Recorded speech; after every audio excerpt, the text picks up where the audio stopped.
Hello, everyone, and welcome to the Yunus Emre Institute. Tonight, we have a fascinating talk, and we are very excited to get going. So, for those of you not familiar with the Yunus Emre Institute, we are a Turkish cultural diplomacy institute established in 2007. We have over 60 branches, and the doors to this one opened in 2010. We aim to increase awareness of Turkish culture and support the learning of Turkish languages, while also stimulating greater exchange in the fields of art, culture, sciences, etc. We're very active. We have events, courses, workshops, and even more. So please be sure to follow our social media at YEE Londra. Londra, by the way, is the Turkish for London, to help you remember. Today, we have a book launch and talk of the collected poems of Abdullah Quilliam with one of the book's editors, Professor Ron Geaves. The other editor, Yahya Birt, is unfortunately not able to be here today, but he's with us in spirit. So we'll just say hello to him too. Professor Ron Geaves is an honorary visiting professor at the School of History, Archaeology and Religion at Cardiff University. He's also held a chair in religious studies at the University of Chester and chair in the comparative study of religion at Liverpool Hope University. And that's just to name a few of the places he's chaired. He has had a very prolific career. I'm going to compliment you throughout this. An author of 19 books on religion, his research interests focus on the transmigration of Islam to the UK, and one of the main books he's written is the collection of poems we have with us today. So without further ado, please take it away, Professor Geaves. Well, thank you so much for that kind introduction. I always think when I'm introduced, I think, is that really me? The public persona is always different from the one on the inside. But, so anyway, I would certainly like to say thank you for this invitation. Good evening to everyone that's here. Thank you for coming. Assalamu alaikum. And without further ado, I would like to ask a question. This is Shaykh Abdullah Quilliam, splendidly dressed on this occasion.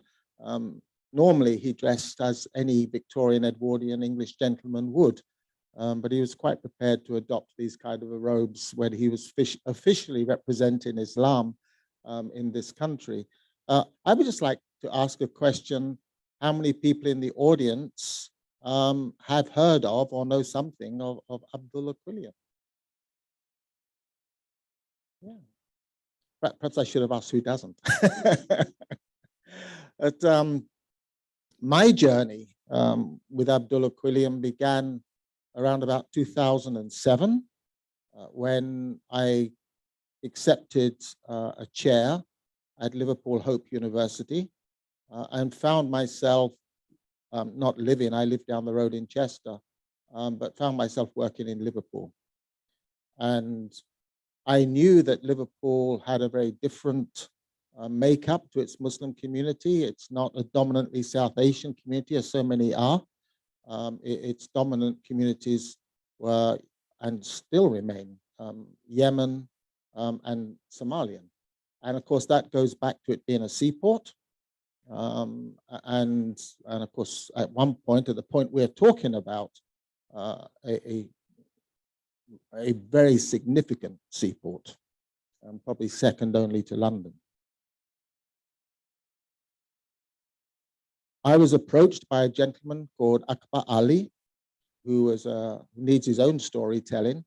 He was an amazing community activist, and he had formed the Abdullah Quilliam Society with two purposes. He wanted the British Muslim community to know about this early pioneer of Islam in this country,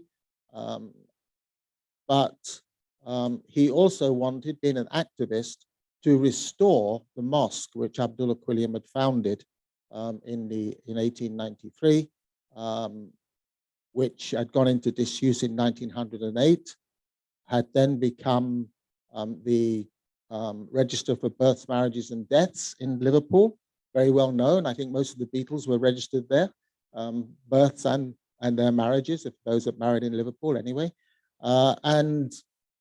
But it then gone into disuse and was going into, it was rotting effectively. It hardly even had a roof on it. And so he came to me and he asked me whether I would help him set up a series of lectures on the early British Muslim presence in my university, which I agreed to do. We set that up very successfully. And one day he asked to see me and he said, Ron, write his biography. This was a big challenge for me. I'm not a biographer and not even an historian. My communities that I study tend to be living people. So, but after thinking about it and realizing the opportunity that I had, in other words, being in Liverpool, and what an extraordinary personality had been around in that time, in the Victorian era, I thought, yeah, it's too good to turn down. That's where I first became involved with Yahya Birt. Yahya at the time was editor of Q Press, and he got in touch with me and he said, I hear you're writing the book with Abdullah Quilliam. I said, yes. He said, publish with me. I said, why? He said, I can offer you a Muslim audience, and he said, and an editor who knows about the person you're writing about, which is quite unusual for most authors. So it was too good. And that's where our partnership first formed. For those, I'm going to give a very brief introduction to Abdullah Quilliam for those who might. The man is a tour de force. His energy exhausts even me writing about him, to be honest.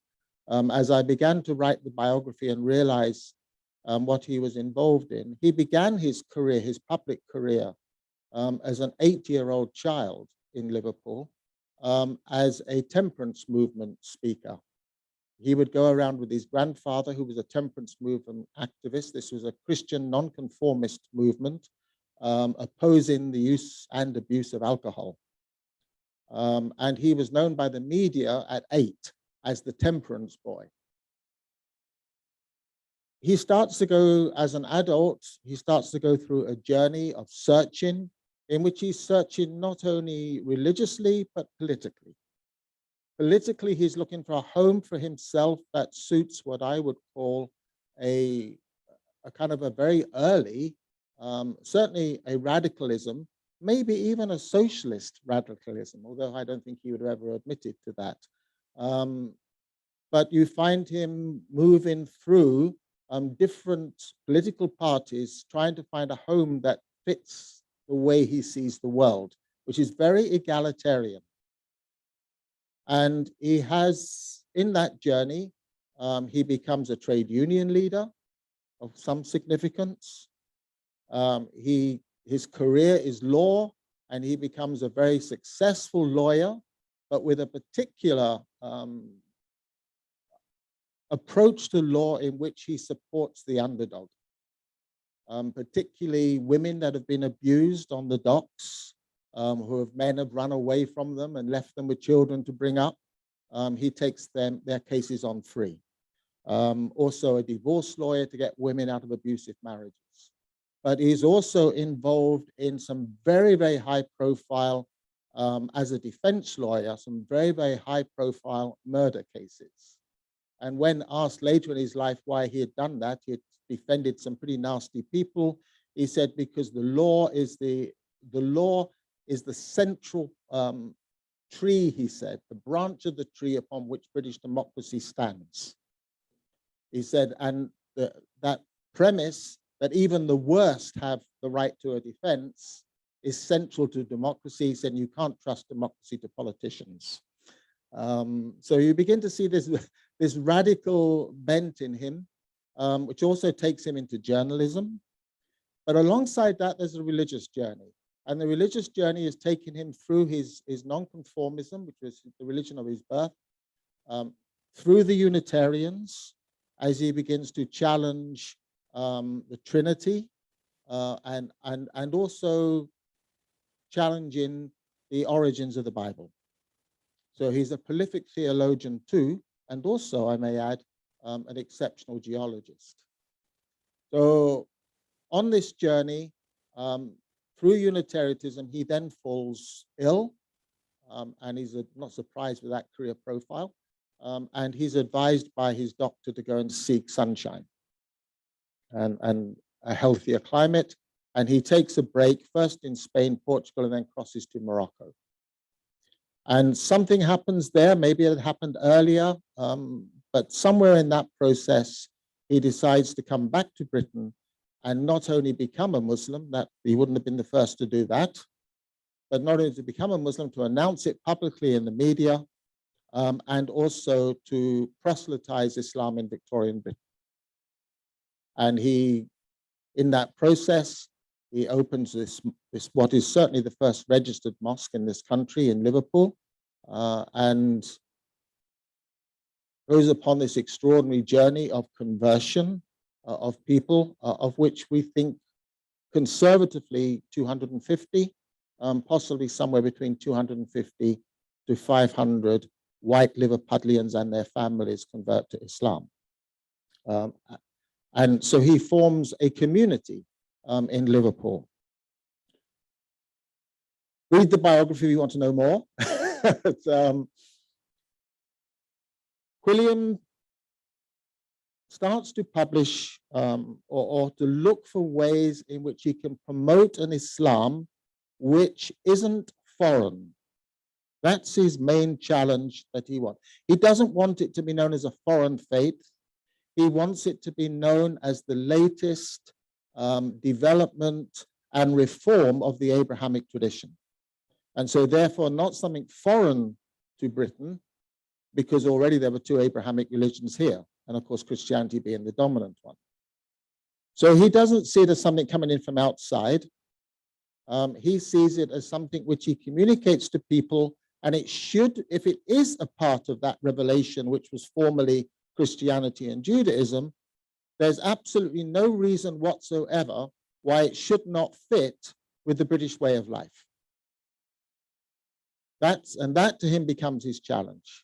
How can Islam be communicated to people in such a way that they don't feel they've taken on something foreign, but it's natural to their to a good British morality, good British ethics, good British lifestyle? There are some challenges in that, but he's prepared to take those on. So as a part of that, being a good journalist, he sets upon publishing. But before, I'll come to that, but before he does that, he undertakes an extraordinary little publication. And that publication is a book of hymns which have been Islamicized. So basically, he takes the Anglican prayer book and he cleans it up. From an Islamic point of view anyway. So it has no references to the divinity of Christ, and it has no references to a Trinity. And these are put there, these are kept, and they're kind of paraphrases of the tunes of what were very popular Christian hymns at the time. And these are sung in the lecture hall of the mosque, not the mosque itself, but inside the lecture hall. On Sundays, which was their lecture day, people come together and they sing them. And he basically says that because hymns were so popular in Victorian Britain, if you don't have hymns singing, no one's going to convert to Islam in this country at this time. One of these hymns, and I'm not going to sing it, inside this volume, is actually a paraphrase of the first surah of the Quran. And I thought that was a good place to start. As so often with several of his poems, he begins with a surah, or maybe even a couple of ayats of the Quran, and then writes the poem to the theme which he wants. The next poem I write is very typical of that genre. This one is a much more quite daring thing to do, really, to actually paraphrase. Starting off with, of course, the Surah 1, praise be to God, the Lord of all creatures. First time I read this to my wife is embedded in Christian hymnal. And she said, it's almost impossible to hear this, she said, without wanting to break out into a kind of a hymn tune to it. Praise be to God, the Lord of all. Praise him, all creatures great and small. With raptures now the mercies sing of him, the day of judgment's king. Exclaim, O Lord, we worship thee. Now while we kneel on bended knee, O grant us by thy mighty power needful assistance every hour. Direct us, Lord, in the right way, nor ever let us go astray. Graciously keep us in thy path, us from thy holy wrath. And when the sands of life have run, and all our time on earth be done, we pray thee, O thou Lord of love, take us to thee in heaven above.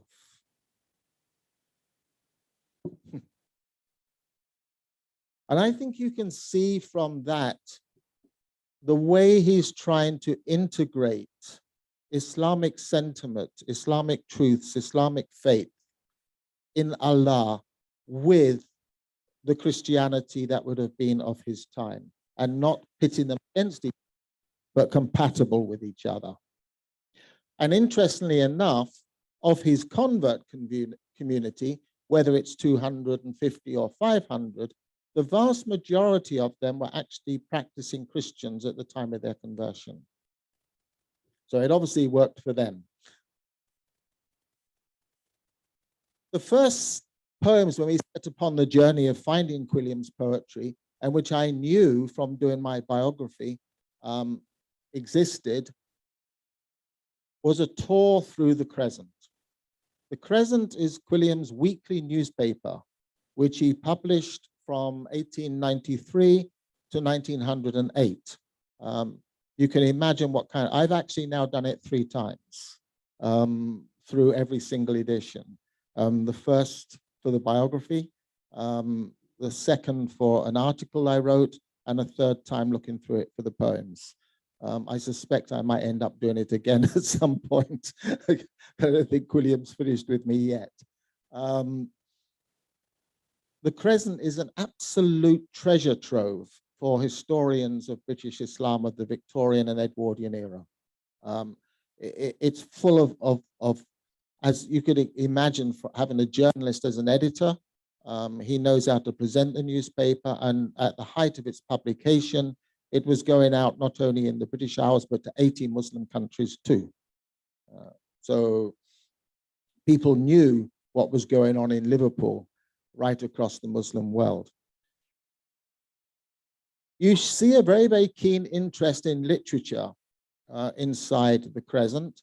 It's very rare that you don't get a lecture or a poem or a sonnet from one of the great British poets, particularly if the morality and ethics expressed in that poem echo the great truths of the Abrahamic religions, which of course very often they do.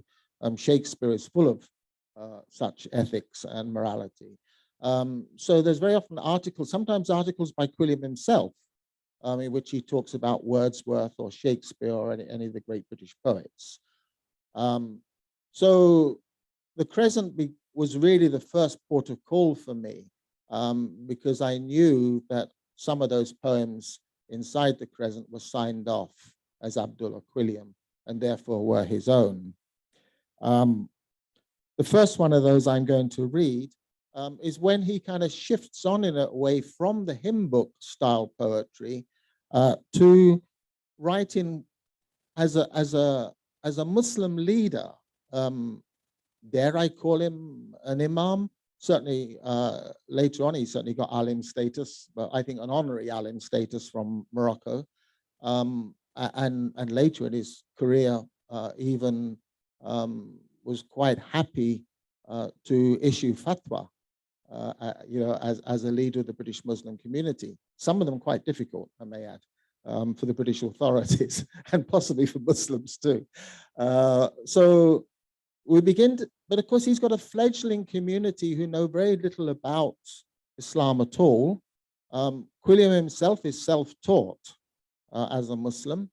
So although he travels extensively in Turkey, and of course was I would say, yes, it would be honest enough to say, a friend of the last Sultan.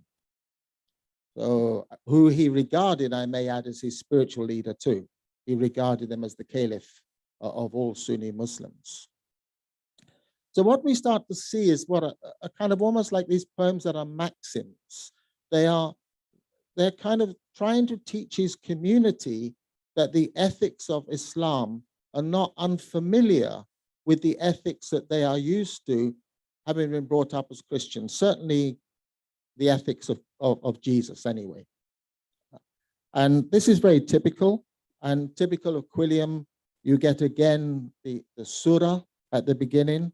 So he's linking it for his community back to the Quran, which he's trying to teach to them. So Surah 16, the B, invite men unto the way of thy Lord by wisdom and mild exhortation, and dispute with them in the most condescending manner, for the Lord well knoweth him who strayeth from his path, and he well knoweth those who are rightly directed. I think this is a very carefully chosen verse, by wisdom and mild exhortation. Quilliam had realized that kind of table thumping Islam didn't work. And so mild exhortation, gentle persuasion was a much better route. So the poem, be not hasty in opinion, slowly judge your fellow men. Haste may hide the good dominion, acts of folly have outran. What if he has erred often?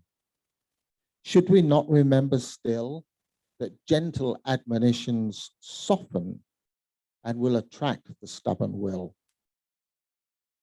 Language harsh and wanting feeling, bow the spirit for a time, rankles where the wound was healing, and perhaps excites to crime. Are you free from human errors?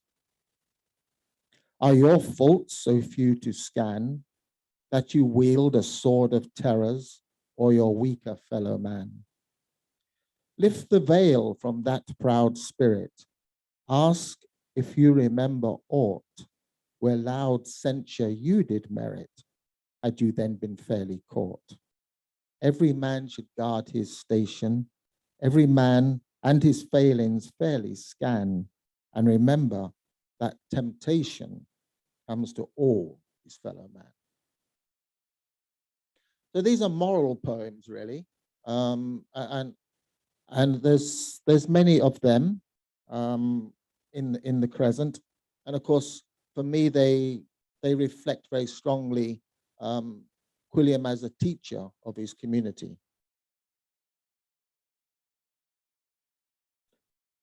But he wasn't always, let's put it, using mild exhortation, and some would probably say of this poem, not particularly wisdom either.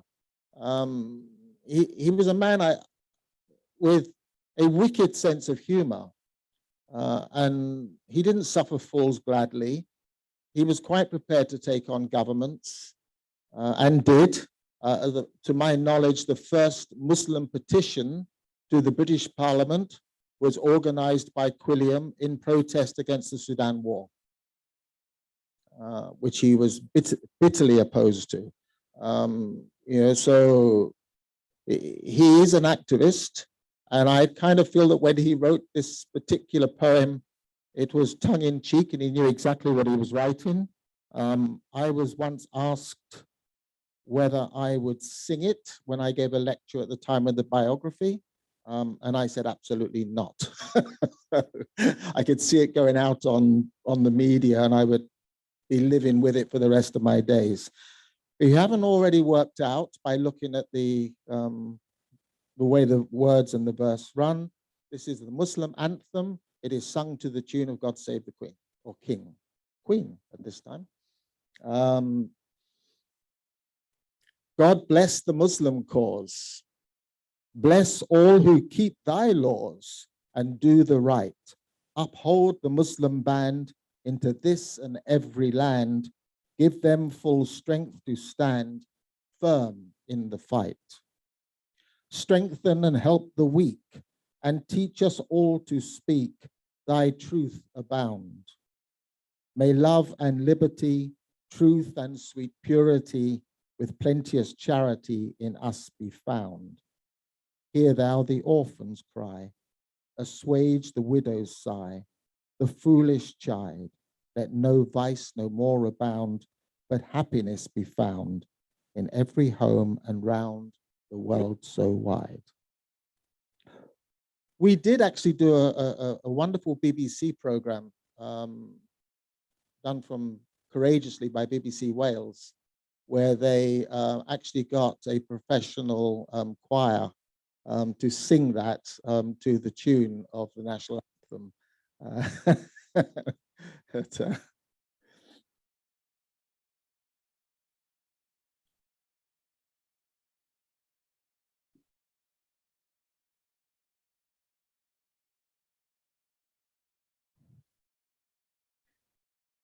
It wasn't always easy, as you can imagine, trying to promote Islam in this country.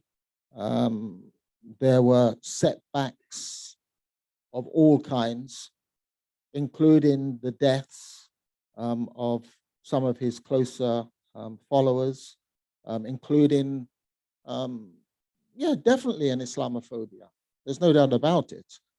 There were attacks on the mosque, which were not dissimilar to the kind of attacks that can take place on mosques today. In fact, they used very much of the same kind of techniques for their attacks. Quilliam himself had been attacked. The first female convert to Islam, Fatima Cates, had horse manure thrown at her one evening as she was coming out of prayer. So it certainly wasn't easy. And I kind of feel this poem, Nil Desperandum, written at a time, some of the first converts were elderly, and he had a year or two in which he probably had more deaths than he did converts, including the early death of Fatima Cates. As a kind of a very quick sideline, we're actually at the point, we do know now where Fatima Cates' grave is in Liverpool, and we've just ordered, there's no headstone on it, we've just ordered that, and we're just at this point working out what words we want on it. But she may possibly have been Britain's first female convert to Islam, and so therefore quite a significant woman. And she was his first treasurer of the Liverpool Muslim Institute, so very active along his side. She died at about 33, so a tragic loss for him.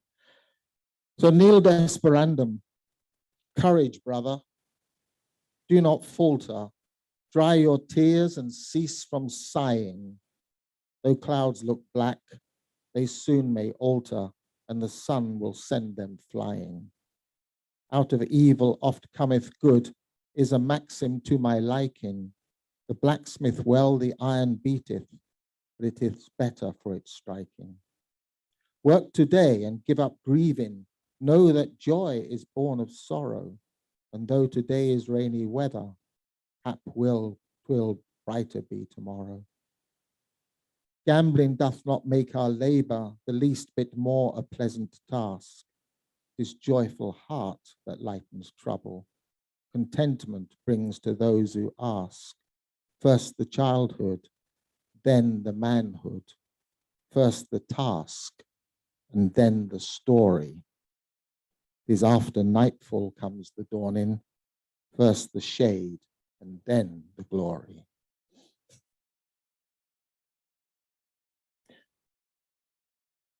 This, in 1908, and I haven't really got time to go into the reasons, Quilliam leaves Liverpool and travels to Constantinople, where he spends a couple of years.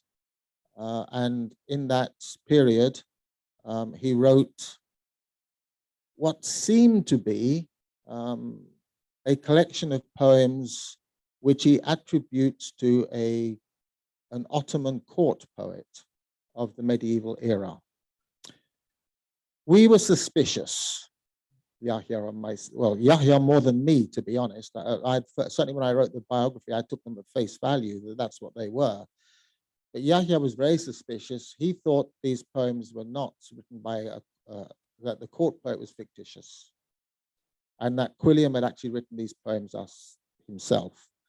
We then found some very eminent historians of literature in the Ottoman court of the medieval period at Yale and Harvard. And they came back to us and said, this guy doesn't exist. You know? So we were pretty sure we were looking in the right direction. They said a court poet would have been known, we would be able to track him, and the poems are not really of that genre. But they once we realized that they were Quilliams, we searched a bit more and a bit more. That revealed a whole new insight into Quilliam. I'm not going to read any of those poems, but it's a very interesting insight because he's actually recreating under this, hiding under this identity of a court poet that was a Sufi. And there's no doubt about it in these later poems. I'm not going to say that they were Sufi or to go as far as to say that Quilliam had joined a tariqah. But what is very clear about them is that they have become much deeper, much more reflective, much more inner aware in his Islamic journey than the earlier poems, which were much more, if you want, ethical. And a deepening, I think, of his inner faith. And a part of this, I think, comes from a new humility, if you want, that he had discovered in himself, having through life circumstances, no longer functioning as the Shaykh al-Islām of the UK. He does come back in around about 1912, and he heads off to London. And in London, he recreates himself as this gentleman here, Henry de Lyon, as a Victorian man of letters or Edwardian man of letters, but still very active in the London community, Muslim community. So we find him friends with Marmaduke Pickthall, Lord Headley, and very active in the Woking mosque community. So he hasn't resigned from his Islam. He still writes considerable degree of poetry. But the poem I'm going to read now, I think is actually perhaps, it's not actually out of the collection that comes from Constantinople, the Sufi poems, but I think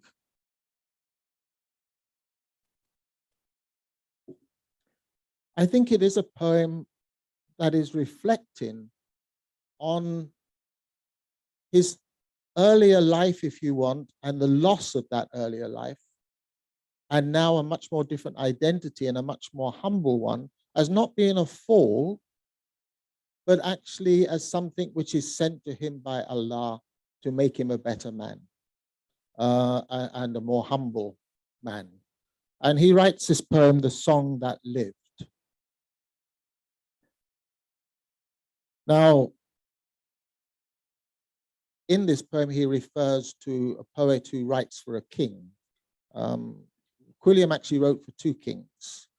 He wrote for the Sultan, and he also wrote for the successor to Queen Victoria when he did a state visit to the Isle of Man, which was Quilliam's family's birthplace. And he was there and he did a poem to set forth and offered to the King Emperor in honor of his visit. So just take that in as a reference. A poet once upon a time did venture to essay a rhyme, and to himself did amusing say, I'll sing a song to live for aye. Then one he wrote to please the crowd. They chorused it in accents loud. It rained a month, and then one day the crowd took up another lay. No more I'll write, vile mob, for you, he said, and wrote to please the few. His song was sung before a king, and then became forgotten thing. Begone, he said, all thought of self, all thirst for fame. I'll please myself. I'll pen a strain. From such a part, I'll write the thoughts within my heart. his inmost thoughts. Then he did pen, not caring he for king or men. He sang of joy, he spoke of tears, and lo, his song outlived the years. The only song that ne'er knows death, the one that e'er holds vital breath, the lines that wants no skill or art are those which gush forth from the heart.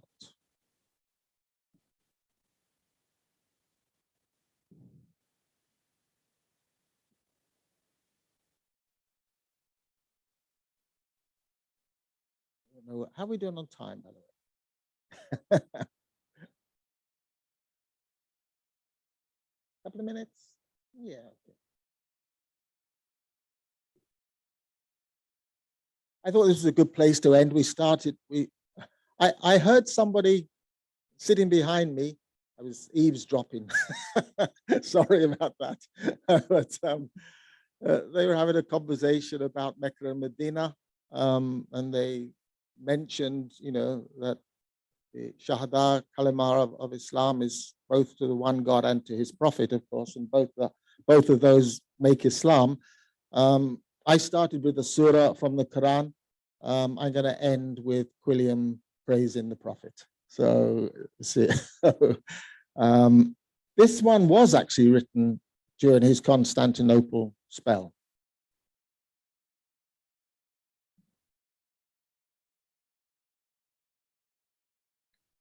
And I'm going to have to do it from there, I think, because I've lost my bookmarker. So long as the heart doth pulsate and beat, as long as the sun bestows light and heat, so long as the blood flows through our veins doth flow, so long as the mind in knowledge doth grow, so long as the tongue retains power of speech, so long as wise men true wisdom do teach, the praise of God's prophet, Ahmed the Blessed, shall flow from our lips and spring from our breast. 'Twas Rasul Allah from darkness of night did lead us to truth, did give us to light, did point out the path which followed with zest, leadeth to Islam and gives peace and rest. Praise be to Allah, 'twas he who did send Ahmed Muhammad, our prophet, our friend. I'm going to end there. Give you a chance to ask questions.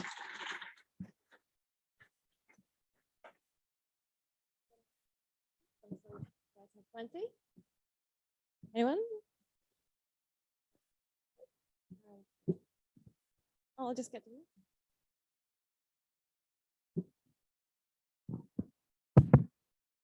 Thanks a lot, Professor Ron, for the beautiful presentation. So I had a quick question.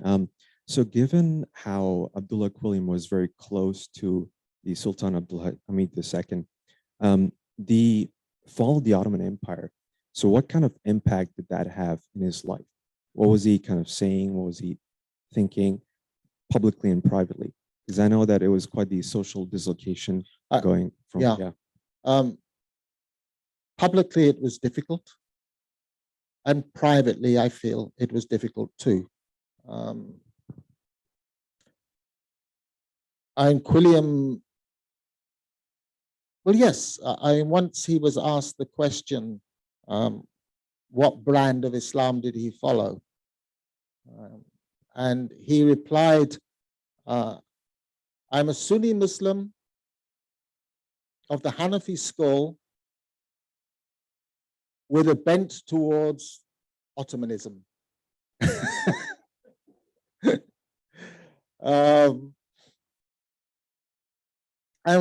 I mean, for him, I think that, I mean, he converted after contact with the Ottoman Empire. He had visited on a number of occasions Constantinople as a guest, of the Sultan. He was 100% convinced that the Sultan, whatever anybody else might say, was the Caliph of Sunni Muslims. And I think he loved the man. He saw him as a great reformer. And he had actually played a couple of quite important roles or assignments, if you want, for the Sultan. One was the opening of a mosque in Sierra Leone, where he represented the Sultan in the opening of the mosque. And two, he went on a fact-finding journey commissioned by the Sultan to look at the land, if you want, the Christian parts of the empire that were trying to break away and become independent. So he toured Bulgaria and that area, the Balkans. So certainly when he went to Istanbul, within Istanbul, which for him would have been the center of the Sunni Muslim world. And he certainly was no friend of the Young Turks and their attempts to overthrow the Ottoman Empire. Of course, that all happened around him. While he was actually in Constantinople, Istanbul, and when he comes back to Britain, the whole relationship between the Ottoman world, Turkey, secularism, Islam was rapidly transforming. And not only that, of course, we have the First World War looming, in which the Ottoman world or Turkish world is going to take the opposite side, to Britain. That was a very, very difficult period to be an Ottomanist Muslim in London. Very difficult indeed. That didn't stop him forming a movement to represent Ottoman interests and try to kind of say to the British public, look, these people are really not as bad as you think they are. So, but of course, there were many who thought he was a traitor to his own land. He held out through that period. So yes, I think publicly it was difficult. And I think privately it broke his heart to see the direction, the loss of the Ottoman Empire and the loss of the Caliph in particular.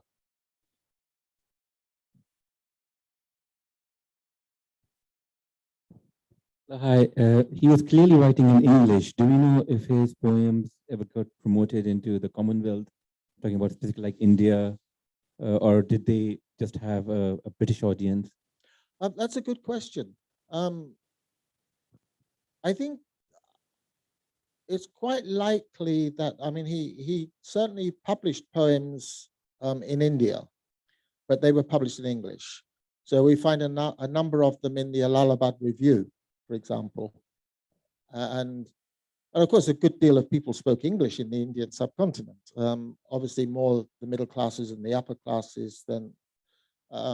So I haven't been able to find any that were translated. But then I must admit, I wasn't looking for them either. So that might be another journey to embark upon.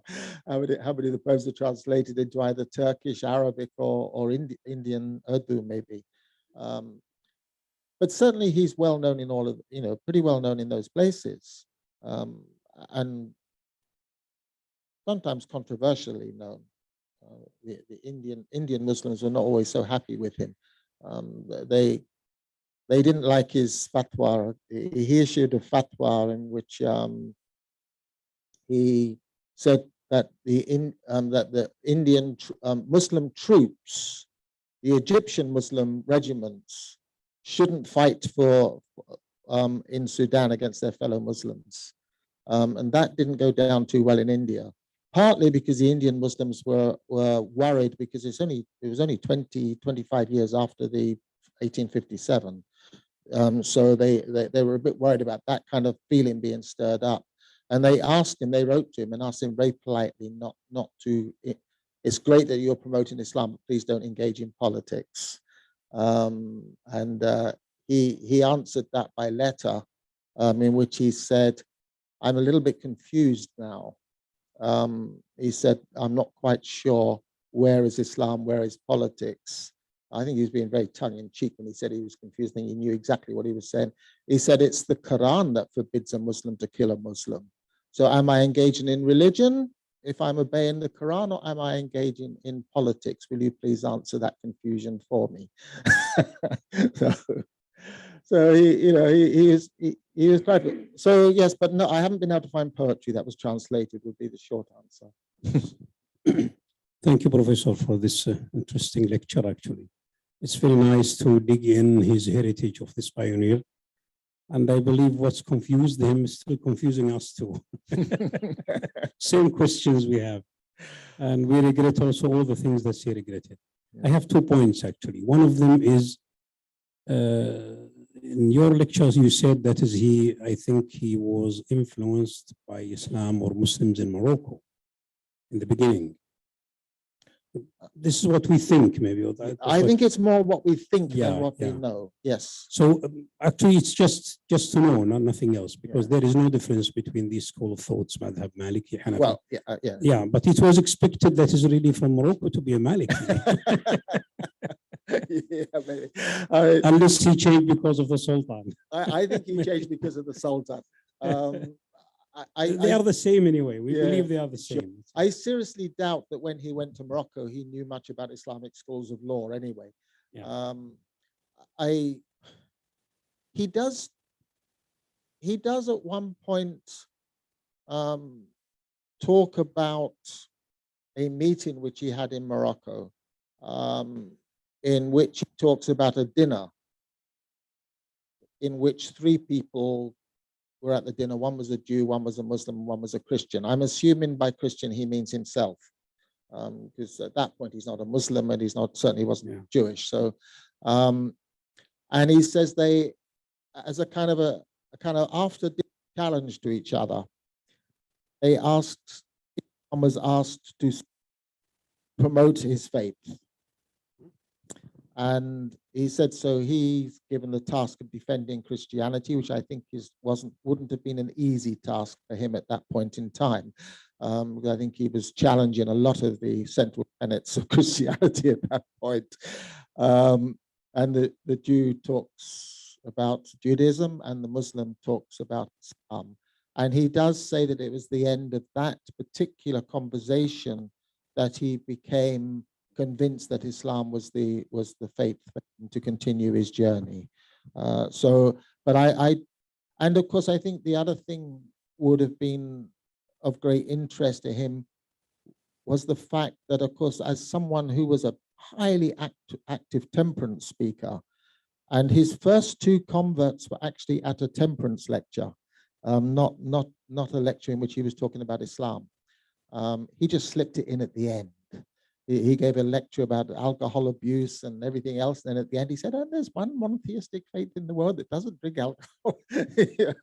And they came up to him at the end and said, oh, what is this monotheistic faith? And from that, he gained his first 2 converts, of which one was Fatima Cates, his first female. And so I think that was a big thing for him too. For someone who was so opposed to alcohol. He hits Liverpool. It only struck me yesterday, actually, funny enough. I was in Liverpool city centre and I took away the modern buildings. I was looking for somewhere to eat. And in my mind, I just took away all the modern buildings to the ones that were left. And out of the ones that were left, when it came back to the Victorian era, which was a heyday, I would say 50% of them were pubs. And it made me realize how many pubs you would have seen if you'd have walked around, Victorian centre of the city. And he was very aware, I think, as a lawyer and someone involved in all of these particular cases that he was engaging with, how much alcohol was an issue, for in the kind of women that he was dealing with at the dockside. And the men, and so he was. I think that also would have been very central to him, that there was a faith which was also agreeing with him about alcohol. And I always get the feeling with Quilliam, although he's radical, he's challenging his Christianity. He's not going to take the route that many were taking at the time, or many, where they were becoming atheists. He is a religious man, right from the beginning. So he's going to find a religious solution to his questions, and Islam has them for him.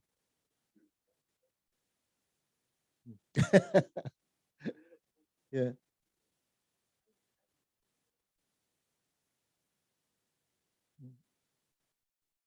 Yeah. Automatically, so I'm sorry.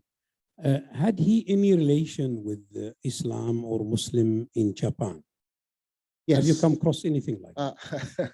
Yeah. Okay. When I was looking for I wanted the set of the Crescent to begin my studies. My first journey was the British Library, of course. I mean, that's where you would expect to find them. And yes, they had them, but they had originals.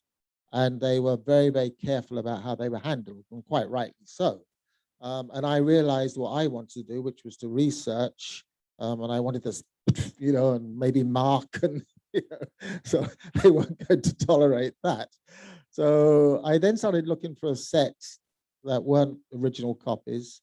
And at the time, a set of they had been put online by the Markfield Institute in near Leicester, Islamic Foundation. And they let me know that they had them and that I could certainly use their online. And I went up there and I moved in basically for about a month, and started going through them. That set had stamped on them, in other words, not the copies of the edition that had gone online, had stamped on them Tokyo, Japan. And I was like, how did all these crescents end up at the Markfield Institute from Tokyo, Japan? And I still haven't fully answered that question, other than to say that Quilliam had two renowned imams in his early mosque, both gentlemen of South Asian origin. One of those was Imam Barakatullah. Imam Barakatullah was a firebrand, and went on to be an exile in Japan later on during the Second World War, where he created a government in exile, and what do you call I need Humayun Ansari here now, because he's written the biography of Barakatullah. He would know precisely. But anyway, Barakatullah, who had been Quilliam's certainly second imam, I think, and had been with him for a number of years, ends up in Japan. And I suspect this is the route by which the crescent finds its way to Japan, and then found its way to Markfield, and then found its way to me. Thank you very much. One final question. I'm going to have to call it a day. Can I thank you for this wonderful work? I've been trying to introduce my children, especially my son, 13, to poetry, and I think this would be quite interesting, especially the Sultan connection. He is very keen on Ottoman history. Okay. But one of the issues that I certainly didn't realize then, some of the concerns he had around ensuring justice and access to justice are very alive today. I mean, only this week, barristers for the first time were on strike and planning 3 days of strike next week. So what lessons from, if you like, from an activist Muslim perspective, do we draw any lessons? We simply look at him with inspiration. Yes. That's a great question. It will probably take a whole lecture to deliver. But in actual fact, when I wrote the biography, the last chapter that I put in the biography is what can Muslims today in Britain learn from the life of Abdullah Quilliam. And Quilliam believed that as a Muslim, of course, he had no idea the community was going to become, as large as it is today in this country. But he believed passionately that as a Muslim, you should be, along with any person of faith, I may add, an active citizen. And sometimes as an active citizen, you don't always agree with the powers that be. And you should certainly be brave enough to, in the name, I mean, he talks about it actually. He talks about the relationship of loyalty. And he's got no doubt about it that he's a proud and loyal citizen of the British Isles. No doubt about it, even when he's challenging them, or challenging the government anyway. He said loyalty to government shouldn't be confused with patriotism. They're not the same thing. So, but he also makes it very clear that as a Muslim, and I think this is something for all people of faith, that he has a higher power to be answerable to. And that answerable power is obviously his creator. And he says, if there is if the direction that your nation is taking and that which you discover in your nation is at ease with the laws of God, fine.